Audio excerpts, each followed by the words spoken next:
SpaceX Cargo Dragon.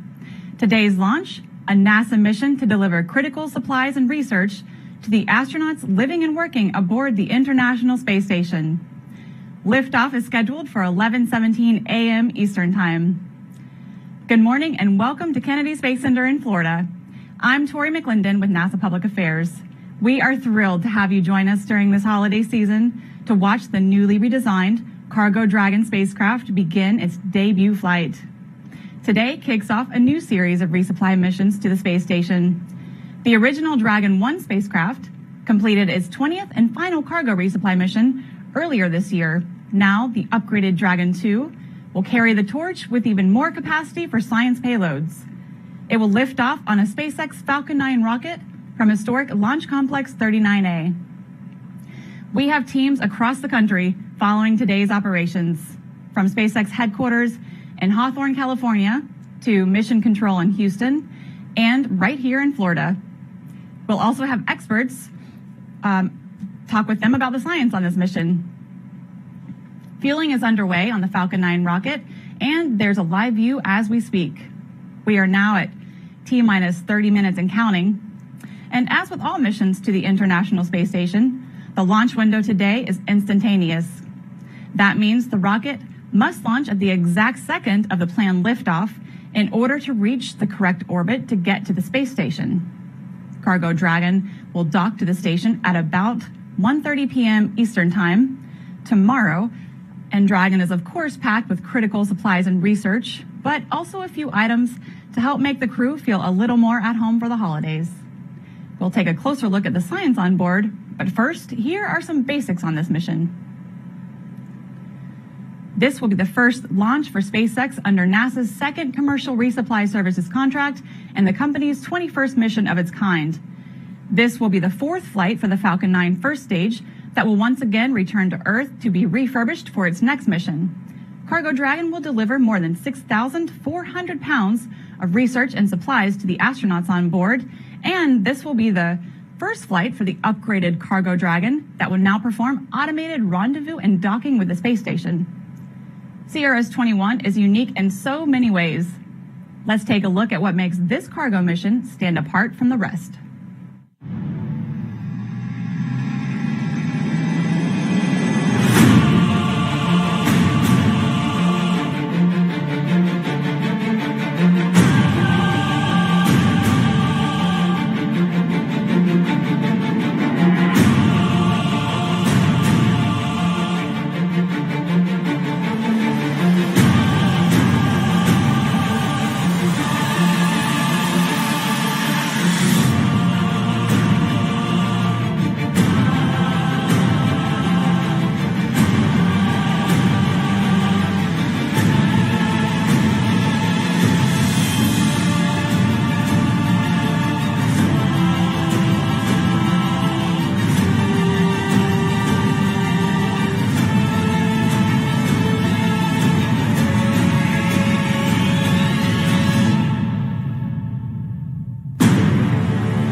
And we're about T-minus 27 minutes away from liftoff.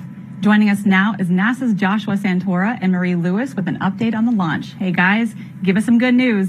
Hey, good morning. Yes, we do have some good news for you. We have increasingly improving weather conditions. I'm Joshua Santora, joined by Marie Lewis. Thank you. It's exciting to be here. I know we had a wave off yesterday because the weather at the booster recovery site wasn't looking too great, but things are looking a lot better today. Yes, we're going to go and take a look here at this graphic. We've got currently a 70% chance of good weather conditions. That means we have a 30% POV as a common term, percentage of violation of those weather constraints. And it's some thick clouds that are moving through the area pretty quickly, and that speed actually is really helping us. It's like we're looking at what we've heard on these audio loops we're listening into, the launch process and countdown. Things are proceeding well. We're not expected to have any of those thick cloud pockets in the area, but we still have a chance of that. That coming from our launch weather officer, Melody Lovin of the U.S. Space Force 45th Space Wing Weather Squadron. Appreciate those fine folks taking good care of us. And as you heard Tori mention, fueling began at T-minus 35 minutes, so it's well underway now. That RP1, which is rocket-grade kerosene, liquid oxygen fueling on the first stage, well underway. And then at T-minus 16 minutes, so about 10 minutes from now, we'll hear that liquid oxygen loading has begun on the second upper stage. Yeah, we've got a full staff on board today from coast to coast here at the Kennedy Space Center. We are tracking this ourselves, as well as there's a SpaceX team here and support from NASA as well with some telemetry and communication. Out in Houston, Texas at the Johnson Space Center, we have teams from NASA's Mission Control who also support Space Station there, and then out in California on the West Coast at Hawthorne, the SpaceX headquarters and Mission Control as well. So teams keeping a close eye on things, and they're liking what they're seeing so far. Absolutely. And so far, things are looking green. The range is green around the pad and the area downrange. The rocket is healthy. We have not heard any significant issues on the nets. And you may have noticed when we were on that wider shot, the booster looks like it's seen better days, but that's actually because it's been reused so many times. Yes. Yeah. So this will be its fourth flight, which we're excited for, just that capability to use a flight-proven booster. So there you see on your screen, this will be the fourth flight. If all goes according to plans today, Demo 2, our space dads, Bob and Doug, used the same booster earlier this year, and then the Anasis 2 flight and then a Starlink mission have all used this booster. So here we go for number 4. Yeah, so this booster has certainly been put through its paces, and the Cargo Dragon on top, of course, is the new upgraded Cargo Dragon. And the commercial crew program is watching, will be watching this mission really closely to see how this Cargo Dragon performs, because it has so many similarities to the Crew Dragon that just launched Bob and Doug earlier this year and launched the Crew of 4 on Crew 1 last month. You'll see on the bottom part of the capsule where the Super Dracos would have been for that launch escape system on the Crew Dragon does not exist on Cargo Dragon. Also inside, there's no seats, obviously, because it's packed with cargo instead of people. And then there are no windows on the outside and only 2 of 4 fins on the trunk, the bottom half.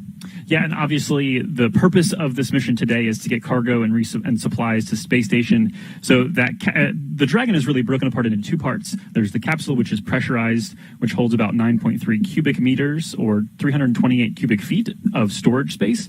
And so that's, if you are familiar with the size of a minivan, that's roughly 2 minivans, a little over 2 minivans packed full of stuff. And then the trunk, which you'll hear more about, the NanoRacks Bishop airlock, is taking good use of the vacuum storage space. It's exposed to the vacuum of space as it takes off. That's about 37 cubic meters or 1,300 cubic feet. A couple other noteworthy things here. We won't see solar arrays deployed during this flight. That's not a part of the Dragon 2 operation. They have solar arrays that are actually make up half of the trunk. The outside half of the trunk is the solar array. And then the nose cone, that will be kind of a big final milestone for us on our flight today, is that nose cone being opened, because as we need to dock with station, we need a space to be able to dock with station, and it's underneath the nose cone. Mm-hmm. And one other real quick mention, you can see in this wide shot the crew access arm that has retracted away already from Cargo Dragon. This was the first time that SpaceX used that crew access arm to load cargo on a cargo resupply mission. They've obviously used it before for the crew missions, but this is the first time they used that arm to load cargo for a cargo resupply mission. So we are now at T-minus 23 minutes, 6 seconds and counting. Again, we have an instantaneous launch window at 11:17 and 8 seconds this morning Eastern Time. And SpaceX will attempt to land that first stage booster a 4th time, this time over the Atlantic Ocean on the Of Course I Still Love You drone ship. So we'll be keeping an eye on that about 8 minutes and some change after launch. But for now, Tori, we will send it back to you. Thanks for the update. We'll check back in with you later. Sounds like everything is looking good so far for today's launch. Cargo resupply missions from U.S. companies like the one today ensure a national capability to deliver critical science research to the space station. Now, this significantly increases NASA's ability to conduct new investigations in a microgravity environment at the only laboratory in space. The ISS National Lab gives us a closer look at some of this groundbreaking research. SpaceX's 21st Commercial Resupply Services mission to the International Space Station is ready to launch from Kennedy Space Center. This mission will bring critical cargo, research, and technology demonstration payloads to the orbiting laboratory.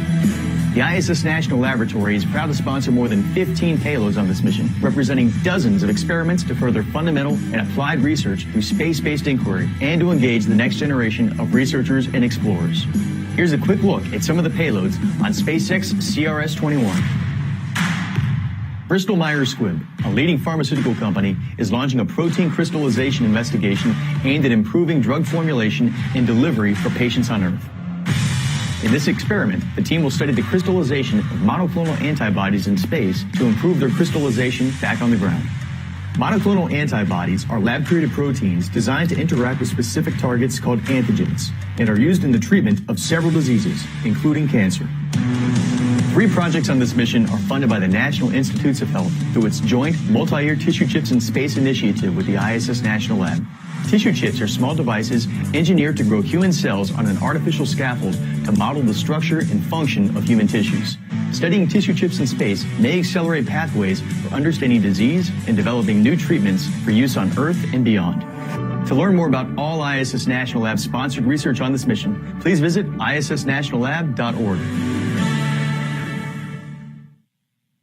Among all of this life-changing science, the heart tissue chips experiment is quite fascinating.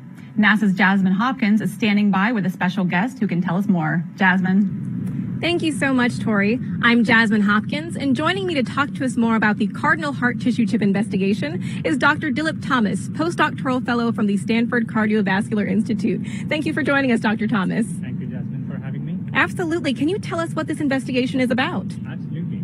So the Cardinal heart tissue chip research is born out of an academic collaboration between Stanford Cardiovascular Institute, University of California, Santa Barbara, Biosource Space Technologies, and the ISS National Labs. The research is funded by the National Institutes of Health and the National Center of Advances in Translational Sciences. And we are a part of the Tissue Chip Consortium. So as one of the leading cardiovascular groups in the nation, we're interested in how heart disease develop and how we can use better medications to treat them. The Cardinal heart experiment that's launching on the ISS, we are particularly interested in how microgravity affects the heart. And we are doing so using an engineered heart tissue that is grown in the lab, which is basically a small muscle strip of your heart that beats spontaneously. Now you may ask, why is this research important? So on Earth, we know that our heart takes the shape of the letter V, and in microgravity, it takes the shape of the letter O. The reason being that a phenomenon called mechanical unloading, meaning that when we are on Earth, our heart has to work hard against gravity to push all that blood throughout our body.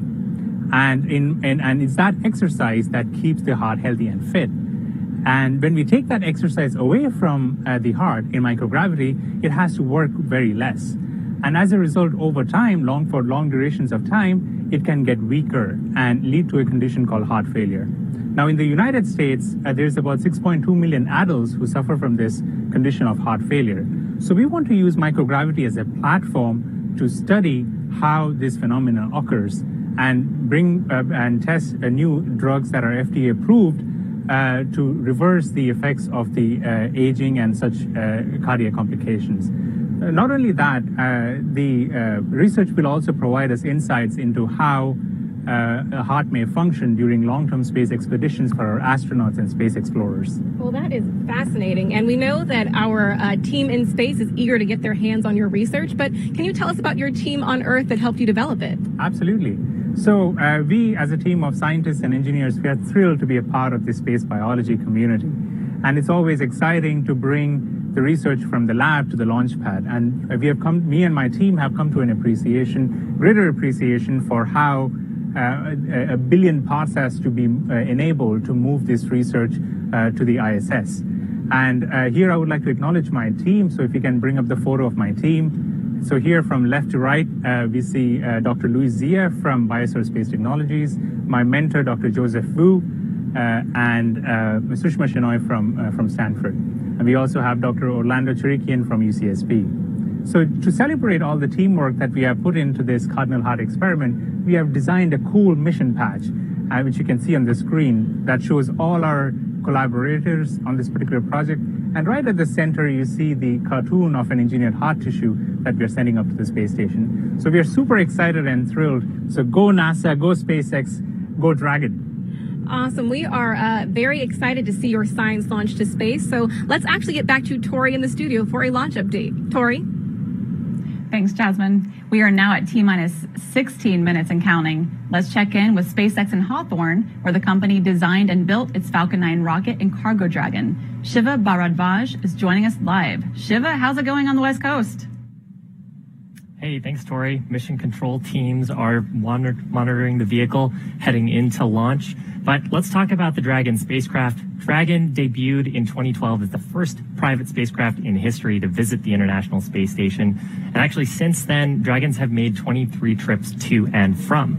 Today, it's actually one of the few vehicles that can deliver significant cargo to the space station and the only vehicle that can deliver cargo from the station. Now, we've refreshed and updated Dragon's design to fly people, and we've actually done that twice this year on our Demo 2 and Crew 1 missions. But today's mission marks another first for Dragon, and that's the first flight of the cargo version of our updated Dragon design. Now, Dragon was designed from the beginning to be reused. To date, we've actually flown 9 Dragon missions with reused vehicles, and this new version can support up to 5 flights to and from the space station as opposed to 3 on our previous design. In addition, it's about 20% larger, boasts double the powered lockers on board, so that's space for powered science experiments, biological life science experiments, and it also splashes down in the Atlantic Ocean, which allows us to return those scientific payloads within a few hours after landing. Now, on the outside, this vehicle looks very similar to what you may have seen on our Demo 2 and Crew 1 missions, but this vehicle is configured a little bit differently since we don't have people on board. In the pressure section, which is that top portion there, what we've swapped out the seats and the crew displays for cargo racks and straps. We've also removed the Super Draco engines, those only being used to carry astronauts away from the Falcon 9 in the unlikely event of a pad or a launch abort. And finally, the environmental system has also been reduced in size and complexity since we don't have people on board. Now, flying NASA astronauts and keeping the space station fully operational is a top priority for SpaceX. This mission is actually the first operational resupply as part of NASA's second Commercial Resupply Services contract, and we're on contract to provide supplies through 2024. And the whole team here is super excited to see this Dragon arrive at the space station tomorrow, and for the first time ever to see 2 Dragons attached to the International Space Station. So with that, back to you, Tori. Thanks, Shiva. These upgrades to the Cargo Dragon bring tremendous benefit to NASA and its ability to resupply the space station and conduct critical research. Joining us now is NASA's Leah Cheshire at Johnson Space Center in Houston to tell us more about this mission. Leah.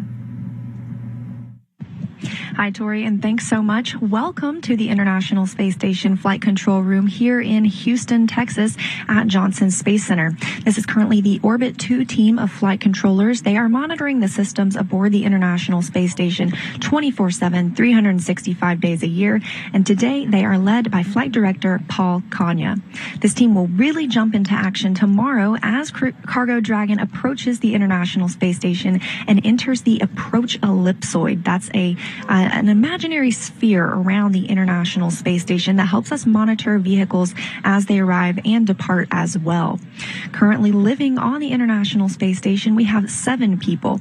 That consists of 2 Russian cosmonauts, Sergei Ryzhikov and Sergei Kudzverchkov, as well as our 4 NASA astronauts, Kate Rubins, Mike Hopkins, Victor Glover, and Shannon Walker, and JAXA astronaut Soichi Noguchi. Once Cargo Dragon arrives to the International Space Station, it will be joining a Crew Dragon as well as 4 other vehicles. That'll be 2 Russian Progress resupply spacecraft, 1 Russian Soyuz spacecraft, and Northrop Grumman's 14th resupply mission to the International Space Station. Cargo Dragon will remain on board the International Space Station for about a month before being packed up with critical science and supplies and splashing down in the Atlantic Ocean, delivering that science to be analyzed on Earth. When Cargo Dragon arrives tomorrow, the crew aboard the International Space Station will not capture it as they have previously using the Canadarm2, but instead, NASA astronauts Kate Rubins and Victor Glover will monitor the arrival of Cargo Dragon. Everything is looking good here in Mission Control Houston. We're excited for launch today, and we'll send it back to you at Kennedy. Thanks, Leah. We're excited for today's launch as well. Let's take an even closer look at some of the research the Expedition 64 crew will be conducting.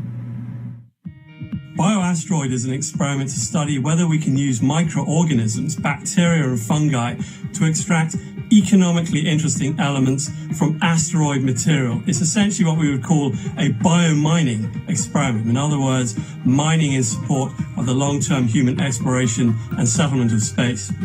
Brain organoid is a miniaturized version of developing human brain. So this really mimics the early stages of human brain development. Being able to perhaps accelerate these brain organoid maturation could help us make better human models for neurodegenerative disorders, for which, for most of them, we don't have any treatments or cures.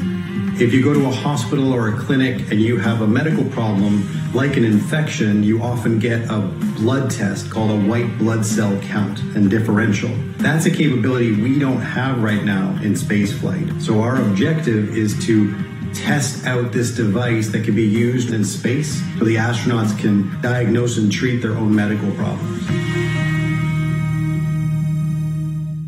Jasmine is joining us again, this time with an expert from the ISS National Lab. Jasmine?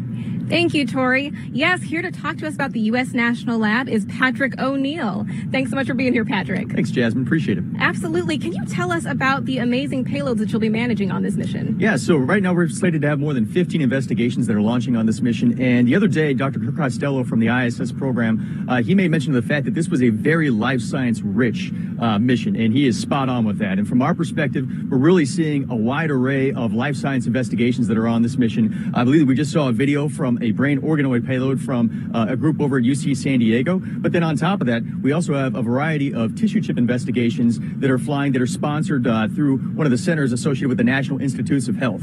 So we're really excited about that. But then also there's some microbial research that's going to be happening. And then we also have some big pharmaceutical companies that are sending investigations on this mission. So again, it really does showcase the diversity that we have within the life science communities and the types of research that's possible on the space station. Absolutely. We know that the U.S. National Lab is managing more than 15 payloads on this mission, which is a pretty big lift. So can you tell us, is there anything that sticks out to you?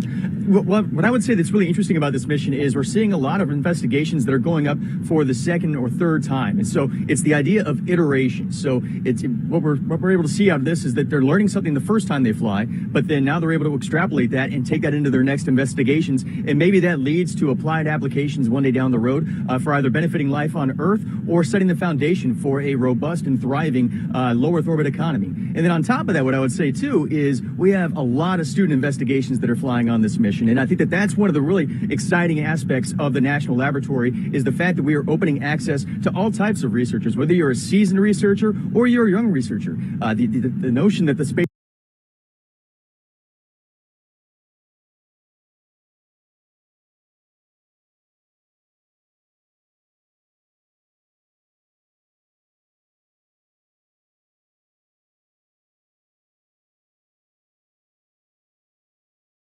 the foundation for a thriving low Earth orbit economy. Patrick, that is fantastic. And we are so excited to see all of this science launch to space today. So let's take it back to Tori for another launch update. Tori? Thanks, Jasmine. I'm sure the astronauts on board the space station are eagerly awaiting their delivery. And it looks like they won't have to wait much longer with just about 8 minutes to go before launch. Let's head back over to Joshua and Marie to take us through liftoff. Guys, how are we looking? All right. Thank you so much, Tori. Well, good news to report. We've heard very little chatter on the nets, and that's a good thing. No news is good news. It's been relatively quiet. Rocket is healthy. Again, as you said, well, we're inside 8 minutes. Now we're at T-minus 7 minutes and 40 seconds. Yeah, you always get a little bit anxious with that much quiet. But again, like you said, it's a good thing. Yes. We have to remind ourselves of that. So we're excited to hear for this today. We're expecting to hear a few things coming up. One of them, a call for internal power. That would be the Dragon moving to internal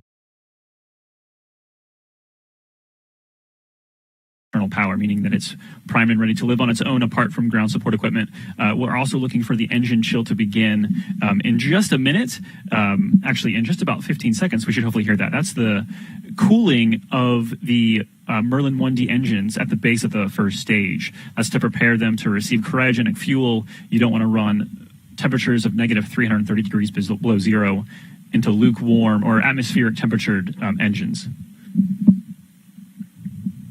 And so we just heard that call for the engine chill. So that came just inside of T-minus 7 minutes. In about T-minus 5 minutes, so less than 2 minutes from now, we should hear that the RP-1, again, that's that rocket-grade kerosene fueling, will be complete. And then the action will really start to pick up after that point. The transporter, erector, or strongback, which provides fluid, power, and communication to the rocket, that will kind of open its clamp and tilt back ever so slightly in preparation for liftoff. Again, this is the first cargo vehicle, Cargo Dragon, that will dock, not just dock, but dock autonomously to the International Space Station. And so tomorrow afternoon it will be approaching and then docking to the Node 2 Harmony Zenith port. That happens to be the same port that the Crew Dragon Resilience will relocate to after this Cargo Dragon departs in January. That will clear the Node 2 forward port for Crew 2 arrival in the spring. So if you remember that graphic that Leah showed while she was talking, it reminded me of a full parking lot this time at the space station. So that's a good thing. Lots of visiting vehicle traffic at the space station, and the Cargo Dragon just the next one to make a stop there. Yeah, just a point of clarification. We've obviously mentioned that there's been almost a couple dozen missions with the Dragon to space station, and those birthed. They didn't dock. And for those that aren't familiar, that is a difference there. So just to kind of make that point, the start of the show here in just about 5.5 minutes is going to be the Falcon. So talking through this vehicle and what it can do. It's a 2-stage rocket, roughly 230 feet tall, 12 feet in diameter. At the base of that rocket, you've got 9 Merlin 1D engines that will produce roughly 1.7 million pounds of thrust at liftoff. And then that's the first 2/3 of the rocket. And then the next segment is a very dark black inner stage adapter, and that's connecting the first and second stage. That actually houses the Merlin vacuum engine, which will power the second stage to the correct orbit. They're a great call, Dragons and terminal count. That's what we're looking for. So we are progressing forward here. Internal power. There we go. There's the internal power call officially. We also have hypersonic grid fins at the top of the first stage, as well as carbon fiber landing legs, which will help us successfully land this for hopefully the fourth time. Mm-hmm. That will be really exciting to see. And we haven't heard it just yet, but if we do momentarily, I will just stop talking, so I may stop mid-sentence. But we expect to hear that the transporter erector, at least see that clamp beginning to open in preparation to tilt back before liftoff. So that should be happening any moment now.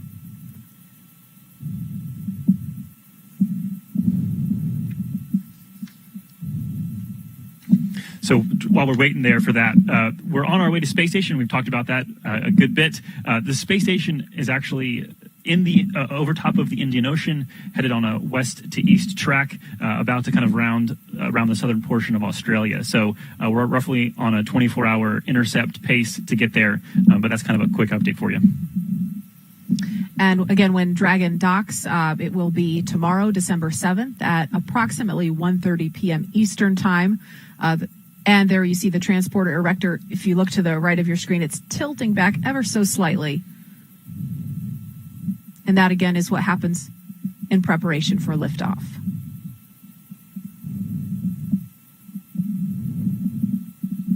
And that tilt's continuing.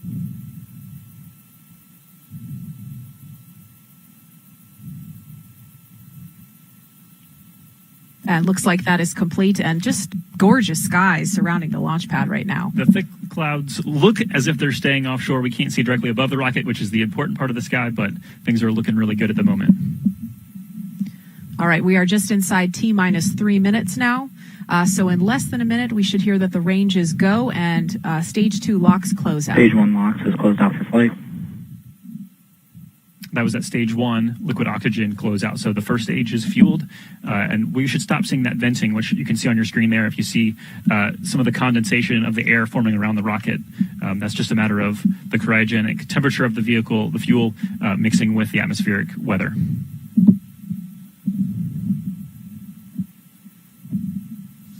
We do fuel as close to zero as possible. SpaceX fuels as close to zero as possible, and that's because they're using densified liquid oxygen. They're trying to pack literally as much as they can in there to maximize the performance of the vehicle to support the customer's needs. We are closing in on T-minus 2 minutes now and expect to hear a couple of calls momentarily.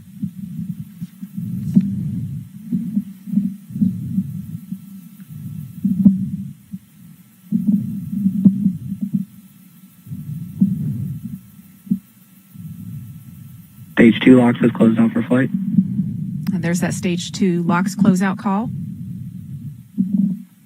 Dragon is in auto idle.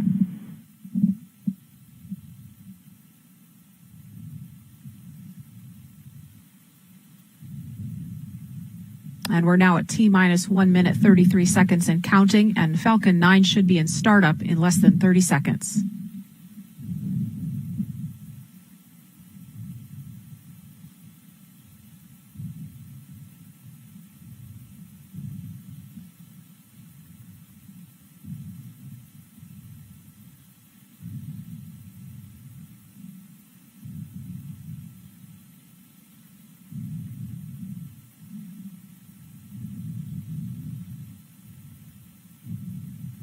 Falcon 9 from startup. Dragon is in countdown. And there it is, right on time. Falcon 9 is in startup. Dragon is in countdown. So we are at T-minus 50 seconds and counting. LD on countdown 1, go for launch. And there is that go for launch call we love to hear. T-minus 38 seconds. At T-minus 18, we will see T-minus that 30 seconds accounting. sound suppression system begin to flood the pad just before liftoff.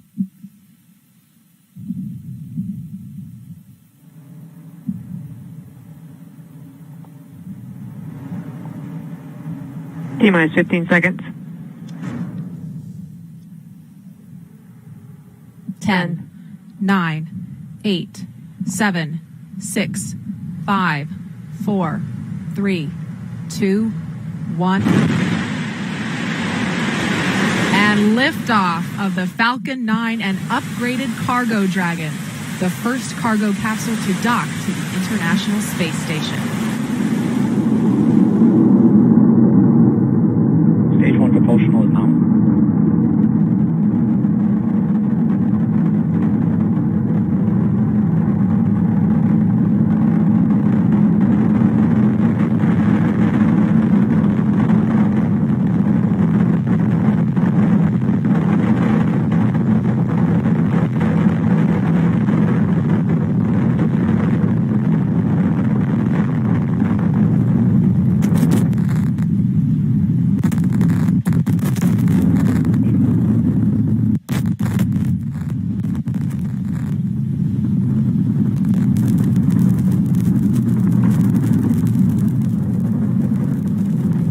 Falcon 9 is supersonic.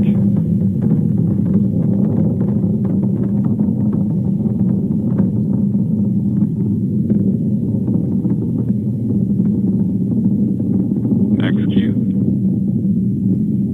So there we go, a couple really important calls. Supersonic, obviously exceeding the speed of sound, and then max Q, maximum aerodynamic pressure. That's from passing through an atmosphere that is still fairly thick while increasing speed dramatically. They throttle back slightly just to be able to make sure that the vehicle can handle those loads, and then they'll accelerate back up. A beautiful shot there on screen. You can see the plume coming off. In-flight shuttle started. You can see the plume coming off of the base of that first stage where the 9 Merlin 1D engines are firing. We heard the chill call for the vacuum engine to begin as well, preparing that to take the second stage to the correct orbit. Coming up here in about 30 seconds, we're going to hear and see a rapid succession of things happening. We're going to hear a call for MECO. That's the booster, the main engine cutoff. It's completing its job of getting the spacecraft out of the atmosphere. We'll also follow that up with the first stage being separated, following a parabolic trajectory back towards the drone ship. And then very shortly after that will be the second stage engine start. That's that Merlin vacuum engine we talked about.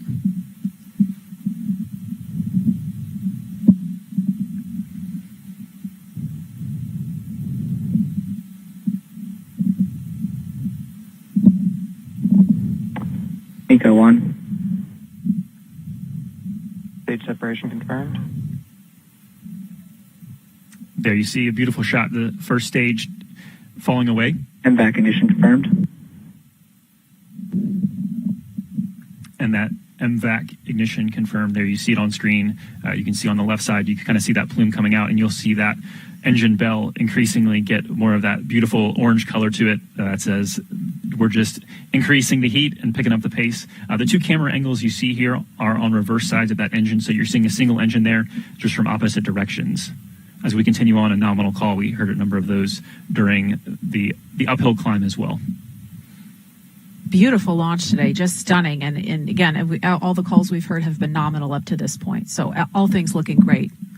There you see on the left-hand side of your screen, that first stage continuing on. Those hypersonic grid fins are now expanded. Those won't be usable until they re-enter the atmosphere. Obviously, without the atmosphere, that kind of directioning just isn't helpful. But once they enter the atmosphere, you'll see those begin to move, pitch and roll to be able to target that pinpoint landing on, of course, I Still Love You, the drone ship.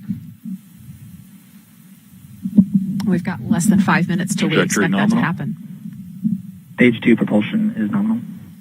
A couple more great nominal call outs there. So just previewing what's ahead, at about 6.5 minutes into flight, we're going to have the entry burn for the first stage headed towards that drone ship. Just acquisition of signal in Bermuda. So that's just a communication call. You might hear more of those as we go through the process today. That's just a matter of there are ground stations across the world, literally, that help pick up and track the vehicle as we send telemetry data back to Earth for the mission, for the controllers to be able to monitor progress and ensure everything is proceeding nominally. And really noteworthy, that booster just launched its 4th payload into space. And one of those actually was more significant than a payload. Bob and Doug earlier this year, that same booster launched 2 humans into space. So really great, amazing accomplishment that the same booster has been reused a 4th time. Nominal. After we get that entry burn, a couple minutes later, we will have the second stage engine cutoff. That puts us at having a roughly 6-minute burn of the second stage. And then at almost the exact same instant, we're expecting the first stage landing to occur. And then a few minutes more, we'll see the separation of the Dragon from that second stage. We've seen some beautiful shots this morning in preparation for launch. So hopefully we'll get to bring you that live. Again, beautiful to see that Dragon just separate what feels like ever so gently at a cool 17,500 miles an hour. Oh yeah, just a nice easy coast, right? What's really exciting to look back and realize, the Dragon is on its way to the space station, the first of 9 cargo resupply missions under this brand new contract. But it just so happens on this day in history, 22 years ago, began the assembly of the International Space Station. Trajectory nominal. Obviously an incredible international collaboration, and really we're kind of ushering in the era of having commercial companies contribute to that collaboration. And so what a privilege it is to be a part of this portion of history of the space station and our exploration, not only to low Earth orbit, but also into deep space. Yeah, so 22 years later, from the very beginnings of the International Space Station, now they're having to move spacecraft around to open up ports for all the new visiting vehicles. So it's really an amazing achievement, result of the cooperation between so many nations, government and industry together. Yeah, Marie, pleasure to have you with me. It's been fun. Stage 1 entry burn startup. We're gonna call it a day for us here, but we're gonna stay with the rest of the process and send it now back to SpaceX headquarters in Hawthorne. Shiva, congratulations to you and the SpaceX team there on a great launch. Looking forward to the next few milestones with you. Yeah, thanks, guys. So actually, if we could go back to the shot of the vehicle, we're actually just in the middle of our entry burn. That's where we ignite 3 of the Merlin 1D engines, so we're slowing down the first stage as we come into contact with the atmosphere. Just shut that down, so that burn lasting about 30 seconds. From here on out, you can actually see the attitude control thrusters there firing. That's those little plumes of white gas. And then the grid fins, those, as we get more and more atmospheric pressure on the vehicle, will guide the first stage towards our drone ship named, of course, I Still Love You. Taking a look at the data for the second stage, Dragon is running right down the middle of the projected orbit on the second stage, going for a roughly circular orbit. And then about T plus 11 and a half minutes into flight, we'll expect to see Dragon separation. At this point, next event coming up, so on our screen right now is our shots of the second stage, but next event coming up for the first stage is Falcon 9's landing burn. That's about 30 seconds away. We'll ignite just a single center Merlin engine, then shortly after that deploy the landing legs, and then attempt a soft touchdown on our drone ship named, of course, I Still Love You, stationed out in the Atlantic. 10 seconds out to our landing burn on the first stage. Second stage continuing to look nominal. Stage 1, landing burn startup. Call it there from the prop team. So this burn expected to last about 25 seconds. In the middle of this, we'll also have shutdown of the second stage's MVAC engine. Coming up just a few seconds from now. Stage 1, landing leg deploy. So landing leg deployment on the first stage. Hopefully stick the landing. Shot from our drone ship.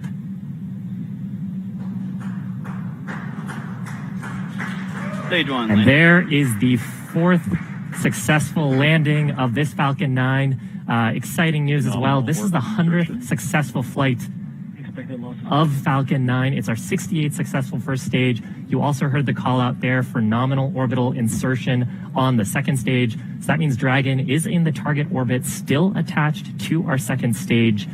100 successful landings of Falcon 9, fourth landing of this booster, which first flew Bob and Doug to space. 35th landing actually on this drone ship. Coming up next in about 2 minutes from now, 2 minutes and 20 seconds, we'll expect to see deployment of the Dragon spacecraft from the second stage. Now, if you're just joining us, we had an on-time liftoff at 11:17 a.m. Eastern Time, successfully recovered the first stage, which you can see on your screen. Dragon attached to the second stage in orbit around the planet. Second stage doing some checks right now, verifying that its attitude is appropriate for Dragon separation shortly after.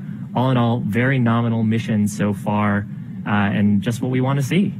So with that, I think we can actually check in with the flight controllers at NASA's Johnson Space Center who have been monitoring the mission. Leah, how are things going over there? Hi, Shiva. Thank you. An amazing launch, and things are going well over here, too. Flight controllers here are monitoring the International Space Station, and as I mentioned earlier, they will begin joint operations tomorrow once Cargo Dragon enters the approach ellipsoid, or an invisible sphere around the International Space Station that's 4 kilometers by 2 kilometers by 2 kilometers, and helps us monitor the approach and departure of visiting vehicles. We have seen second stage separation and obviously that first stage landing on the drone ship. Next major milestone we'll be looking for is for second stage cutoff, and then eventually second stage separation from the Cargo Dragon, when Cargo Dragon will begin flying free on its own.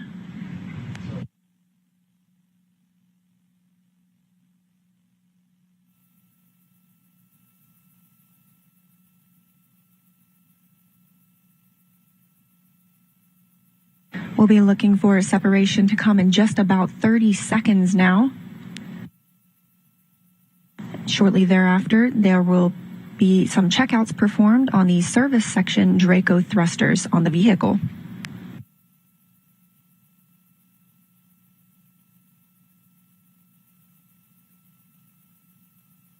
At the time of launch today, the International Space Station was flying 257 statute miles over the southern Indian Ocean west of Perth, Australia. As we mentioned earlier, we have a full house aboard the International Space Station of 7 people and 5 visiting vehicles. That will turn into 6 tomorrow. As Murray mentioned, a full parking lot, home for the holidays. Dragon separation confirmed.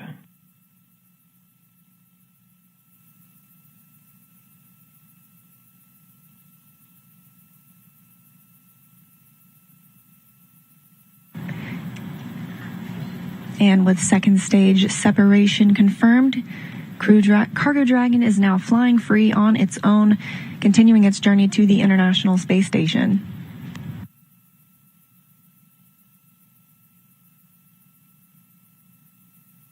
Next major milestone coming up in just a few moments will begin the nose cone deploy, revealing those bulkhead thrusters underneath. Those will be used for some of the burns throughout Cargo Dragon's next 24 hours as it begins its approach to the International Space Station.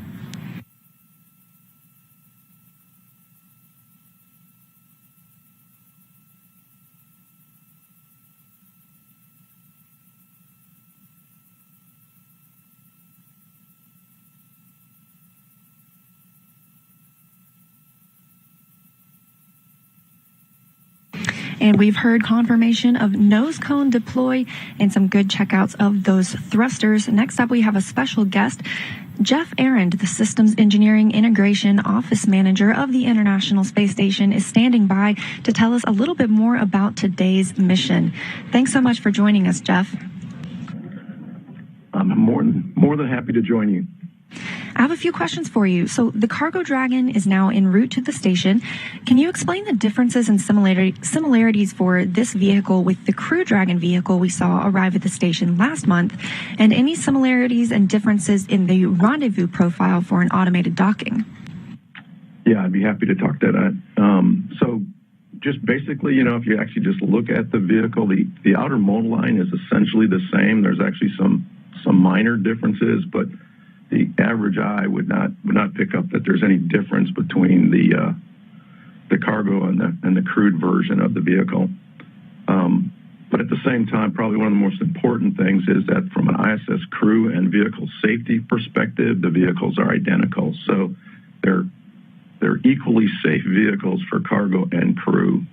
One of the big differences between crew and cargo is there's no super Dracos on the cargo vehicle. There's no need for a launch escape system to protect the crew. So that's probably the biggest difference from an overall safety point of view. This vehicle is a little bit more capable from a powered locker point of view, which helps us a lot on science and research. We have 8 powered lockers going up, 12 coming home, or for the descent cargo, where the crewed vehicle only has 4 powered lockers on the way home. Obviously, a big piece is we have to remove the crew accommodations from the crew Dragon in order to accommodate the cargo, science, research, vehicle systems, all that kind of hardware in the cargo version of the vehicle. Let me see. You also asked about the Rendezvous Profile. So the Rendezvous Profile and ProxOps are essentially the same between the two vehicles. If independent of which port they go to, I would tell you they're the same. The big difference for this mission is SpaceX 21. The cargo version is going to our Zenith port, ISS Zenith port. So basically everything's the same through what I would call R-bar intercept to actually where it interfaces or intercepts the velocity vector on space station. At that point, the vehicle will be at about 220 meters out. Rather than stopping on the V-bar, this vehicle is just going to continue a 90-degree rotation above ISS, and so it'll be basically on the minus R-bar, about 200 meters out, and from there, the vehicle will translate to its final waypoint, which we call waypoint 2, which is 20 meters out. Do a hold there, and from there it'll proceed to docking. Hope that was all clear. Yes, it did come through. Thank you so much. So once Cargo Dragon docks, we will have 2 Dragons for the first time at adjacent ports on the International Space Station. How will NASA and SpaceX teams handle the operations of both vehicles from a timeline and communication loop standpoint? Yeah, that's a really good question. It turns out that you call it dueling dragons. I don't know if I've actually heard that term. That's interesting, but we kind of had to practice. The teams had quite a bit of practice on what I would call dueling dragons even before the launch, and that was really as in preparations for the launch. There's a fair bit of communication between the SpaceX team at Hawthorne, the SpaceX team at KSC, of course the other folks at KSC, and at times with ISS. So even before we've launched here with the Cargo Dragon on the pad and at KSC, there were some preparations that we needed to do. They just need to configure their consoles, set up their commanding, and do their and view their telemetry, and make sure they're communicating to Cargo Dragon and not to the Crew Dragon on ISS. likewise, there was the Crew Dragon, every 30 days or so, we wake it up. It basically is in a quiescent mode when it's on ISS. And every 30 days, we do a health and status check on that vehicle. And so again, SpaceX and their team and the NASA team needs to kind of reconfigure their commanding and communication method with each of the vehicles such that it actually now talks to the Crew Dragon and not the Cargo Dragon. So they get some practice on that even before SpaceX 21 will show up to ISS. And as I kind of alluded to, the Crew Dragon, we basically put it in non-quiescent mode, into a quiescent mode when it's on orbit. So as soon as Cargo Dragon shows up, it basically gets the full attention of the crew and the flight control team. Much of its cargo needs to be removed within hours, if not days. And with all the science and research on board, pretty much it gets our undivided attention and the crew's undivided attention from a timeline perspective. That's great. Always prepared. Love it. So we've discussed the upgrades to this vehicle and how it's very similar to Crew Dragon, carrying an increased amount of research, hardware, and other payloads. So what does that mean for the astronauts on station? In a word, they're going to be extremely busy. This vehicle is bringing almost a metric ton of research, science, and just all utilization items, about a metric ton worth of cargo, much of which needs to be exercised and within the 30-day mission, that 30 days or thereabouts. I can't remember exactly how many days we're planning for this vehicle. 28 to 31 is what I'd guess. But most of that work needs to be done while the vehicle is there. So they only have the 30 days or so to get everything off, everything exercised, all the research completed, and then they need to pack it, that exercise research, they need to pack that to come home so that we can quickly turn it around and get it to the labs on the ground here. So yeah, they're going to be super busy, I guess is what I would tell you. And I'm sure they're looking forward to it. The NanoRacks Bishop airlock will be the first commercial module added to the station. So can you discuss how this helps open the station to more customers and commercial companies?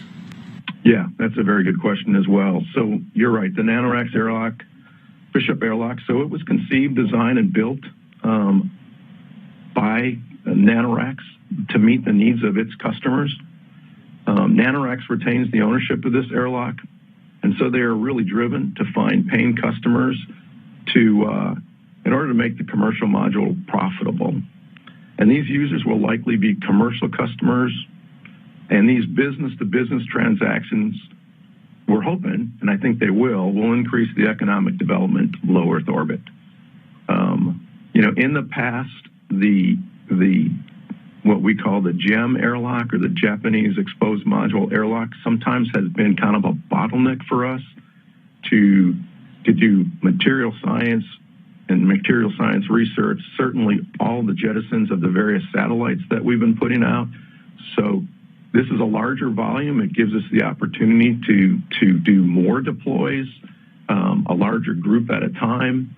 It also provides some flexibility for ORUs that we can't bring inside.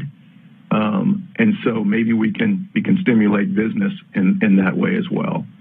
But to me, it's an exciting time, and we're just looking forward to having it on orbit. Thanks so much, Jeff, for joining us today and sharing all of that information about the mission with us. We are still here in the International Space Station Flight Control Room in Houston. Flight controllers are monitoring the status of the station itself.